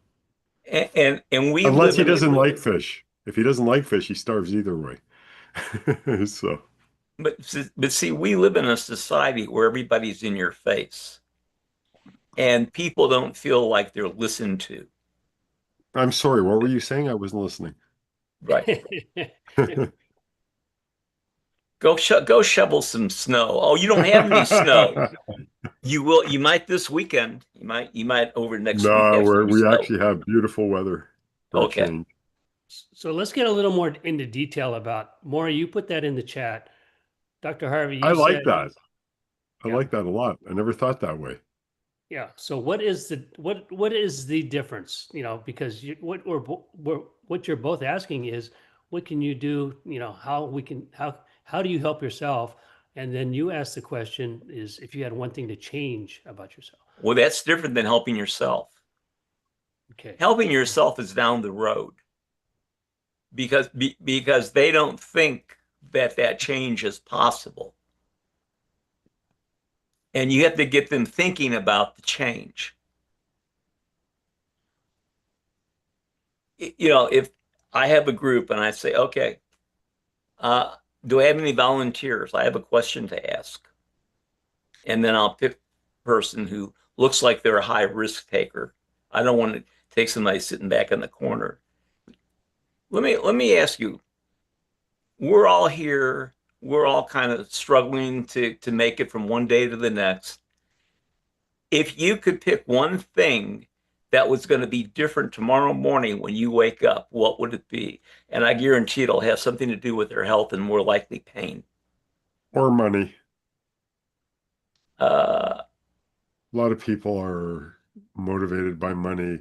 And if money is tough, like it's hard for them to be healthy if they can't afford their medicine or if they can't afford to well, eat. if they're in a place where John goes, money's probably not a problem, right? What you're talking about, Maury, is ignorance. They're just ignorant of really the human design. You know Right. what? What I'm talking about is John or Harvey or Sue, because she made an appearance. I'll include her too. And, Anise. Uh, it's very easy to have the solution for someone. Very easy. But that solution does bupkis, does nothing at all unless they're willing to take action. But So but I think instead of asking what I can do to help you, what are you willing to do to help yourself is the more important question. I didn't I Hey, Santa, because ultimately you can tell them, I have the secret sauce for you. I have the secret recipe. And I can tell you when you tell me that, I can say, fuck you, I'm not doing it. It's not going to help me. Maury, I didn't say that. I didn't say I'm going to help you. I didn't I say that either. I'm saying for me, that makes if I'm going to ask someone, I'm going to stop asking them what I can do for you. I'm going to say, what can you do for yourself? That's what I'm going to do from now on. Well, it's you can go no because that's your universe. My universe says I'm very comfortable with that. So I'm going to do it that way. but it's in your face. And the I don't idea care. is I don't care. Because you know what? Being nice and coddling doesn't help people. in my universe. I try to be nice. I try to help people. And you know what? Nothing happens. Yesterday, I was on a call and this beautiful girl, Molly, was there. She's wonderful. She has a website called, I think it's called In a Second. Are you guys familiar with her? She was in a car accident and she had severe brain damage, and she's been recovering for years and years and years. And now what she does is she goes around to high schools and to public schools and to universities, and she gives talks about how just distracting yourself for half a second, just a second, is enough to end your life and end the life of others. And it's a beautiful thing she's doing. Yeah, Santa knows her too, right? And she's a beautiful person because she took something that was horrible to her. And instead of going, oh, woe is me, instead of thinking it's the other guy's fault for hitting her or blah, blah, blah, she takes responsibility. She says, I'm going to turn this into a positive. She's beautiful like that. So she has a part-time job opportunity working at a Toyota dealership as a greeter. So we were on with Kurt and with a few other people yesterday. And in 5 minutes, I designed an app for her to help her be a better greeter and even to sell a car if she could. And literally took 5 minutes for Gemini or for Google AI, right? AI Studio to design this app. Well, I have a meeting with her this week coming up to help her with how to use the app and design her own version of the app because she's going to follow through. So I make time for her. But I've told you all that I'm not doing podcasts anymore unless they pay me $400 a half hour. That's my going rate. Because frankly, I don't want to do podcasts anymore. That's Well, why I'm charging, tell us how you because I really don't want to feel. do it. Yeah, exactly. So I don't So, mind being in your face because you know what?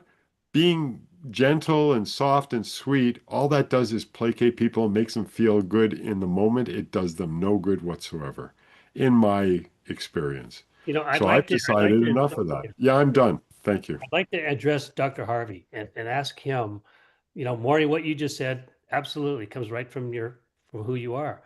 And Dr. Harvey, you know, we're doing two different things here to the people that we're addressing. And so I'd like to hear the difference between, and I know you wanted to say that anyways, what is the difference between what Maury is and what you're doing here? The difference is where you want to end up. And you always have to think about what's your goal? What is it that I want to get from this? I'm interested in helping the person become aware of alternatives, that they're not in this forever. This is not and this young lady you're talking about had to become aware of that to get to where she is right now. And if you can start that, you know, it's like, I don't want to use the thing of starting a fire, but it's a way of striking a match and getting people to deal with themselves, and then they can deal with others. But in this world we live in, we have a difficult time dealing with ourselves. And before you can love someone else, you have to love yourself. And well, so if I can, Dr. H, you bring a great point. It has to be about you first. right, But society is bombarded with so much negative crap that it gets embedded in your brain cell that when you and Maury and John and myself come along and say, hey, it's time to be happy and cheerful, they go, you're weird. What's wrong with you? You know? So funny. I try to get the person to look at themselves.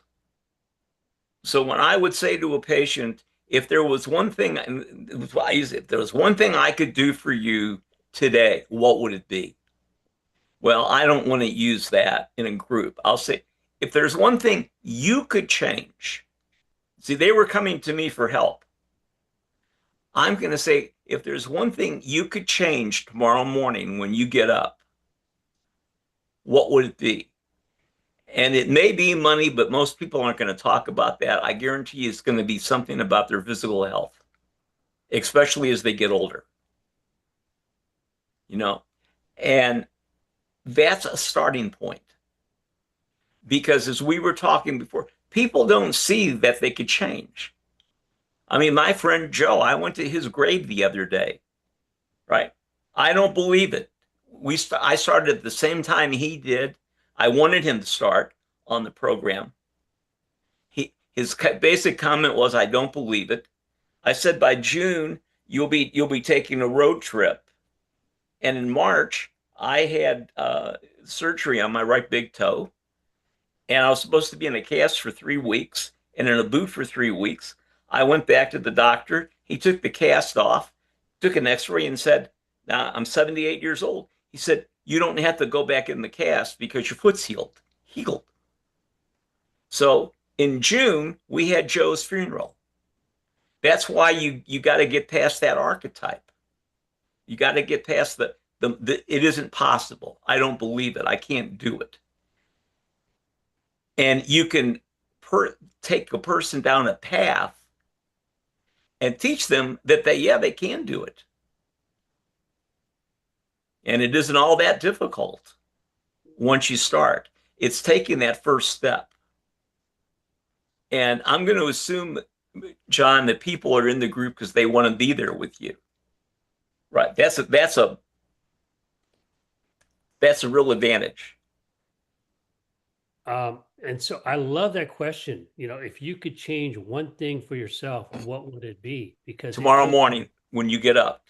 Yeah.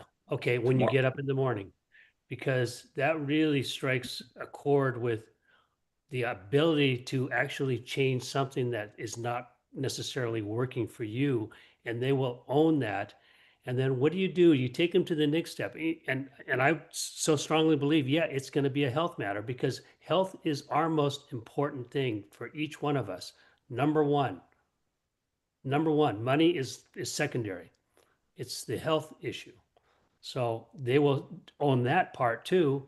And then you'll take them to the next step, is once you find out what they would like to change within themselves, health related issue, then you can go into action from there. Yeah. How do you go about that? Well, what do you think it would take to do that? Or why don't we talk about that together? How you might get to that goal. And then you get them thinking a little bit this way without the blinders like this. I mean, there's lots of ways to do it. You got to have a feel for the person. Well, see, and then again, it's their belief system that they say, oh, well, this is what I'd like to change, but I don't believe that can happen. How do you know that? Yeah. Okay. How do you know that? And that's where I think Mind Trainer Pro could come in. I can show you ways to believe in yourself. The problem with limiting beliefs are their beliefs. They're limiting. They're limiting, No, right? that isn't the problem. The problem, because limiting you can get rid of if you know it, but it's not a belief if you know it's a limiting belief. That's the problem. You just think it's a belief. You don't realize it's limiting. So people have to look inside themselves honestly. They don't have to tell you, Harvey, or you, John, or me, or Sue, or anybody. All they have to do is tell themselves. They have to be able to look honestly at themselves and decide. They have to say, well, look, there's something called the autoimmune protocol. And the autoimmune protocol says, I have autoimmune issues. I want to find out what's causing them, perhaps. So I'm going to stop eating pizza for 2 weeks and see if I feel better. And then if I don't, I can go back to eating pizza. Now I'm going to stop eating apples for 2 weeks. Now I'm going to stop eating pasta for 2 weeks. Now I'm going to stop eating bread for 2 weeks until I find something that makes me feel better when I'm not doing it. That's the autoimmune protocol. That's what you need to do with your beliefs too. You need to take your beliefs one at a time and tear it apart. And you need to see if that's a real belief or if it's a limiting belief. Because if it's a limiting belief, it's a false belief. You believe in it, so you think it's true. You think it's the way it is, but it isn't. But your belief in it is holding you back. How do you identify that? Again, you have to go through them one at a time. If somebody could wake up in the morning and say, I've got an autoimmune disorder, that would work. I doubt somebody's going to wake up in the morning and say, I have an autoimmune disorder. I got a limp, I got a pain. They get what you, told by the doctor they have an autoimmune disorder. They get identified that they have a problem with their life. In other words, my life isn't exactly the way I want it to be, so I know there's something about my belief system that's wrong because that's why I'm dissatisfied because I don't have a lot of money or I don't have a lot of friends or I don't have someone to love or I don't have this or I don't have that.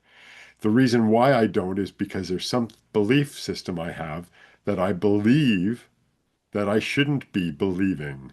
So I need to tear apart what my philosophy of the universe is and identify the problem, what is a false belief, and then I need to replace that false belief or at the very least get rid of it. That's at least my current understanding now. That's a relatively new current understanding for me. But one of the advantages I find to being like I am without really believing in anything, including truth or anything else, is that I'm open to listening to other people. And Harvey, what you said, even though you don't agree with me, it inspired a new thought in my head, a new idea, a new way of thinking. Instead of asking, what can I do for you? What are you willing to do for yourself? To me, that's like epiphany. And that wouldn't have happened if didn't have an open enough mind to hear you. And remember something.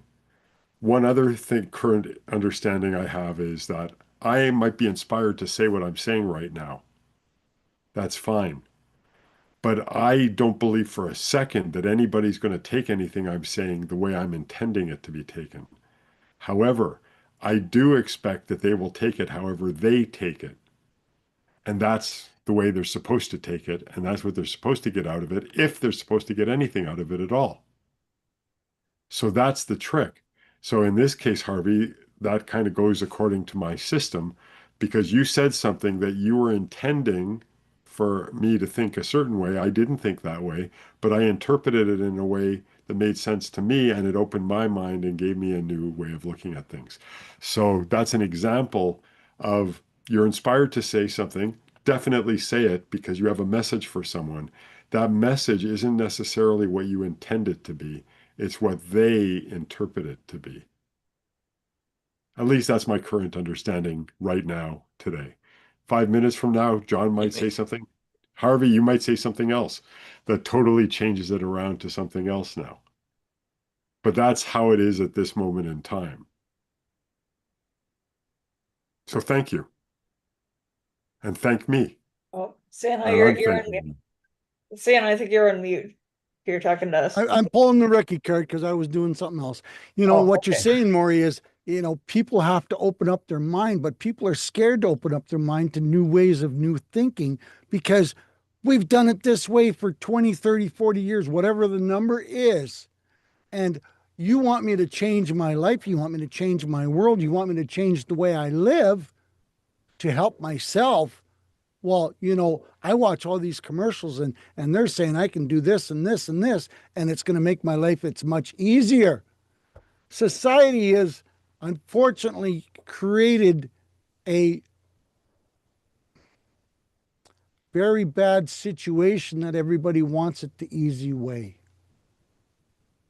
And they're quit. not willing to work. And I'm sure, Harvey, doctor, you see this all the time in the people that you talk to, and same with you, John. I'm looking for the easy way out. I want the easy way. I don't want to put all the effort in because the commercials say I can take a pill or I can take a needle or I can do this and my life will be changed tomorrow. They don't realize that there's a lot of hard work to go along with that. And it's up here that says, I want to change, is where it has to start. You hit the nail on the head, Santa. You hit the nail on the head. You said there's a lot of hard work. So if you expect it to be hard work, it will be hard work. It doesn't have Yep. to be hard work. But again, you're right. Society teaches us that it is hard work. And it does that, I think, because it doesn't want us to change. It wants us to go, oh, forget it. It's too hard to do it. Yep. My changes that have been happening over the last 6 months, 3 years, been the easiest things in the world. And they're massive, like earth-shaking changes. And yet they've been easy because I didn't believe that they were tough. I just thought they were different. Well, and That's where Santa, people like John and Harvey come in, right? Because they help us to realize that we're our own worst enemy, which is a good thing because also the only person we can control. So if we're our own worst enemy, then we actually have hope. yeah. And everything does come from within us. Santa said it perfectly is, I want to change. If you say that, I want to change, then that means that's what you want to do. And change is so hard for so many of us people. But at the same time, if you have that desire and just say, I want to change, then bingo, you just hit the jackpot. And they have to have at least an indication that that's possible. That it's possible. They may not believe it, Yeah. but they have to believe that it's possible. But they manifested what they have currently. So if you can make them understand that, you can make them understand that they can manifest something different too. Oh, I don't know about that. Well, if they're On their open, own, no. maybe not. Well, No, they're on What that is path. what does The bottom Anise have line, to yeah. share? He's been patiently waiting for me to shut up. Yes. So I'm going to shut up and let Anise go.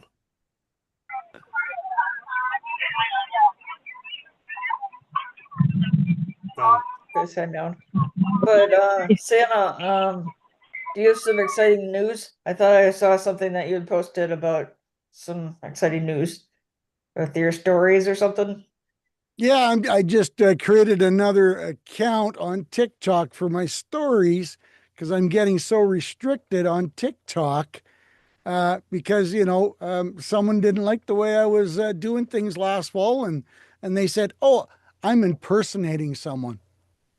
I'm Nah, going, you're Oh, impersonating Santa Claus. "Hello, yeah, I'm impersonating, all right." And if you go on to TikTok, there's got to be 200, 300 other Santas. Hold on, you're not the real Santa Claus? Well, I he is. am, but that's He the is. thing is someone said I'm I, impersonating. and what did they do because of that? They kicked me off TikTok for 7 days. Oh, Wow. jeez. So So now, that gave you time to build That's toys for all the ridiculous. boys and girls. yeah, absolutely. And you go to best, you're arguing with a bot. Well, you know how far that's going to go. So I can't do any Nothing. more serious growth. So instead, and all my other channels, my YouTube channel is going like crazy. My Facebook channel is growing like crazy. My TikTok channel is just on an even keel. So I'm going, well, let's just start another channel. We'll promote it with the stories, and hopefully that'll take off because I'm getting 200, I'm getting 180. I've got 100,000 followers. Why am I only getting 150 views? Yeah, good point. Yeah, and Because they then Santa was, control the strings. but then Santa was saying something about like a radio thing. Yeah. Oh, yeah. What's with Well, the some of radio? my, What's with the I'm radio doing thing? my life lesson series, which is a break off of Bramble, this guy right here. And, he loved to hug too much. So, hey, life lesson is ask before you give a hug. Well, I'm starting to get some following on that little life series. They're about a minute long, about 45 seconds long. Hey, be kind, be nice, be gentle. Ask someone if they want to go first. Ask first before you give a hug. Well, people are starting to like this idea. And I've got a radio station that's picked it up in Canada that's going to play it as a filler. I'm in talks with another radio station out of Denver. They got 1 million followers. They want to pick this up as fillers. Oh my gosh. So we'll see how it goes, and the reach keeps growing, and we'll see where this goes. And meanwhile, we're having fun. Did you ever have a lot of followers Exciting. on TikTok? I've got over 100,000 followers On TikTok. on TikTok. Yeah, Wow. my main channel's got. Well, I was up to about 103,000, and because I haven't done much with it lately, just doing posting, I haven't gone live. It's dwindled down, so I'm now about 100,600. But when I post, I get 200, 300, 150. 180. So meanwhile, you see this stupid jumping jelly bean that's getting 600,000 views, and you go, well, okay, and there's no rhyme or reason to why TikTok does what it does, but you know what? It doesn't cost anything to start another channel. Let's see if I can continue the growth on another channel. So Do other Santa channels have the same thing that you do? some do and some don't. There's some Santas that have got 3 and 4 million followers. And I know one guy out of Oregon, he makes about 40 grand a month from TikTok, and he's on it 6 hours a day. That's his job. He's retired and he goes on TikTok and talks to people, and he makes about 40 grand a What month. an awesome job. Man, That's so amazing. stressful. Oh, man. Santa, is that your main thing? Is that what you do then? Is get the followers and then just keep growing it, and then you just make income from that? Yeah. Well, Yeah. the stories are really starting to. I've got Zach from Community Pay It Forward. I think everybody knows Zach. He's repeating my stories on Tuesdays, so he's playing my stories. So, the reach is getting out there, and we'll, hopefully, we'll continue going with this. And I've just picked up, another couple places that are interested in me reading. I'm still reaching out to nursing homes and senior cares, and I'd love to read stories in those types of facilities.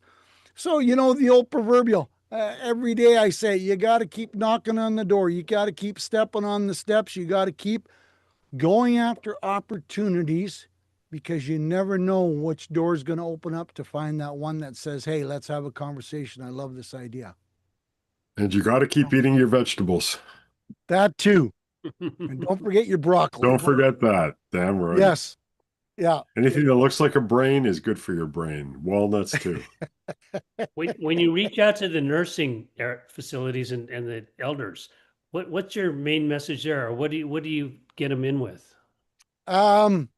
Hey, I can create a positive attitude for the residents and give them another ability to create a opportunity to participate. Because can you imagine, I'm reading a story and all of a sudden I stop and say, hey, Billy, how was breakfast this morning? Oh, Susie, that blue dress looks amazing on you. If you give them suddenly some one-on-one attention, their faces are going to light up like a Christmas tree. Leave Because it to that's what they're Santa to looking make a move at an old folks home. To move on to Not ladies. making a move, just put smiles on people's Hey, faces. nice dress there. I'm having fun with you. I know you're innocent. Don't worry. Oh, absolutely. I love it too. I mean, that's what you have to do, Yeah. And then that's the main focus that I'm going after when I'm going after nursing homes, and that just giving the ability to say, hey, let's create some fun, let's create some smiles, create some giggles and laughter for your residents that maybe they're stuck in a rut and they want to sit and stare at the wall for God only knows what reason. Why don't you start a you know what YouTube I'm channel? talking about? Sorry, why don't you start a Bonnie, YouTube channel? That's okay. We're both. There's a delay. How about starting a YouTube channel where you have for nursing homes? Yeah, I hadn't thought of that. And you don't give them full, like 100% of your full stories, but you give them like a couple stories a week. Yeah. And then a little link at the bottom. Your residents love this? Of course they do. Contact me. We can work something out. Right. Yep. Because I think you do a lot of good. And like me and like John and like Dr. Harvey and like Sue and Kurt and, well, maybe not Kurt, and Sue, we're not helping as many people as we should be.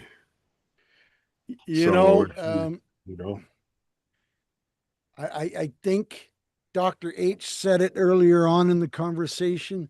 A lot of people are in networking and in knocking on doors to go, what's in it for me? What am I going to get out of this?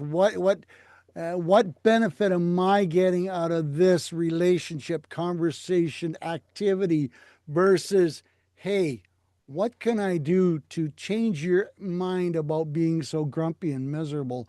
Or what can I do about weight loss? Or what can I do about you being, so depressed? Or, how can I help?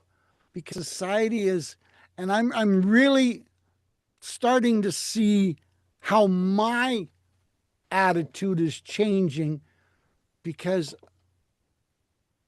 yes, I want the mighty buck like everybody else does, but I'm also starting to see how much benefit I am reading stories to people, and I can see the smiles and the giggles and the laughter that I'm creating and the positive mindset and how that is going to create the ripple effect. Think of that, throwing that stone into that puddle and watching, or in the pond, and watching those waves go out and touching all the other shorelines. Well, if I read a story to someone and they tell someone else and they tell someone else that they had a good time, they heard a great story, or whatever the case may be, how far is that smile going to go? How far is that positive influence going to go? And let's see where that goes, and think of the money as secondary because it will come once you build a following. And that's the object, and that's the way I'm thinking about it now. Let's go out and reach, and someone's going to knock on my door. Like the TV show. Still, I'm still involved with them. Don't know if it's actually going to fall into place yet, but we're still promoting that. I'm going to be involved with this TV show. They're going to give away a car a month with gasoline for a year. They come and knocked on my door. I didn't go knocking on their door. So people are seeing my hard work is starting to reach a bigger, broader audience. Maury, you're reaching out to more people. Dr. H, you're reaching out. John, you're reaching out. We're all reaching out and talking to more people, telling people how we can help other people. And we're not necessarily saying, hey, I want $1,000 to have this conversation with you. No, let's have a conversation. You can share it with someone else. You can create the positive aspect. And when I do a one-on-one with people, I don't do any selling. Like, I don't think any of us do any selling, but I come back with the positive idea goes, hey, we've developed a great relationship. You've seen what I can do for your family, friends, and cousins, aunts, uncles. I can see what you can do for my cousins, aunts, and uncles, and brothers and sisters. That's more powerful because now they're going to be willing to support us and introduce us, and a warm introduction is going to go a lot further than a cold call. Every You time. know what I love? I don't know if any of the rest of you have noticed this, but we've all known Santa for a while now. I mean, I knew him since I was 3 years old. Yeah, and I'm Jewish, so there you go. But the thing is, when I first started seeing you in Room Santa, you were you were there, but you weren't anywhere near as boisterous. Relaxed, but it's relaxed. Yeah, but also more participatory, more sharing. Before, you weren't like that. It's nice to see Thank you. I the appreciate coming it. out party, so to speak, because you have lots of wisdom to share and you have a nice voice and you have compassion, and it's just nice. So thank you. Well, I I just want to say appreciate that. that.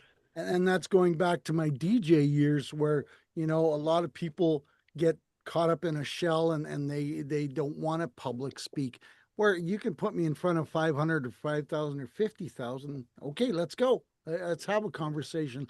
Let's create the giggles. Let's get the hoorah rah going and fire up some people. A lot of people can't do that, and I'm okay with that.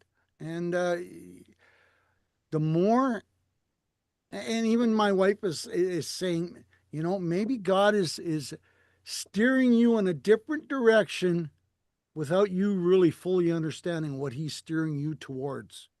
I'm going, okay, maybe this is the way I'm supposed to do it. I don't know. But these stories that I'm creating, they're becoming a lot more detailed, and I'm enjoying reading them. That's the cool part. You know, they're bringing me some enjoyment that I haven't seen in a long time. And whether I'm reading to 5 people, 50 people, or 500, I know I've got a big smile on my face when I'm reading them. I know I'm creating some pretty detailed stories, and I'm having fun doing it. And maybe when I first started, that wasn't quite there, but it sure is now. Santa, thank you for sharing that. Your gig is up. Your gig is up. You're really drilling down to who you truly are as God designed all of us. And you're just starting to I mean, not starting, you're just who you're becoming is you're amplifying the crap out of it to the point where you're having a great time, because that's really what we're all about. Each one of us is to share our journey of life with others in such a way that we all enjoy the connection to each other, as well as what's our real why. Our real why is to share this joyful journey that God has given us in such a way that each one of us makes it even better for the other person. You're serving with your heart. I mean, you're serving with abundant love, and it's flowing, and it's obvious, and it's coming out so well that it's just a simple message that you're giving, is serving from a servant's heart. You Appreciate that, always John. have to honor the journey and respect the process, Yeah. Yeah. because And you a lot don't of know people, where you're going to end up. But you've got to yeah, honor that journey and but a respect lot the of people process for are getting going there. into business and promoting their business from the wrong aspect. Maybe they're all, not all, but there's some certain people, and you can see it in the conversation, that it's all about the dollars and cents versus the heart and the passion for the business. And they One only thing, advertise on WIIFM. What's in it for Say, me? Yep. one thing I'd like you to change about your background, John, is simple. It says Santa Papa John, love that. A storyteller? Nah, The the storyteller. storyteller. The the storyteller. storyteller. That's what I said, yeah. No, the. Change the Yeah. A to the. Makes you Okay, common. You're not common. I appreciate that. I can do Stick that that right into easily. ChatGPT and say, can you please replace the with a the Yep, in the yep, image? yeah. Okay, I can do that. Only if you agree with it. I mean, don't just do it Oh, because we're yelling at you. you know, we all want to be on a journey that we stand out differently from the next person. And my giggle on this is mom and dad are both down looking down at me, and they're going, now here's a young man that's reading stories that needed a tutor to get through grade 10 English, because I hated English. I hated reading. I hated writing. I could not get through there with my life if it depended on me, because I was, bottle of beer was way more better than a pen and a piece of paper. And now here I am reading stories, creating stories. And yeah, I can see mom and dad looking down on me going, see, told you you'd need your English one day. Do you have albums too, by the way? Like, do you sell recordings of your stories? Not yet. I'm thinking about that. Don't You think know, about it. Do it. Thinking yeah, doesn't accomplish anything. What's there to think about? You have these recordings, you have these yeah, stories. You got yeah. nothing to do. Put up a Because You want, I webpage. was, and you want to yeah, have it for Christmas. Christmas is next There you go. month. right. Yep. Yeah. Yeah. Even, get a recording even for $1. Here's one of my Sure. stories for $1. Why not have an album of stories? You have $10. There you go. Yeah.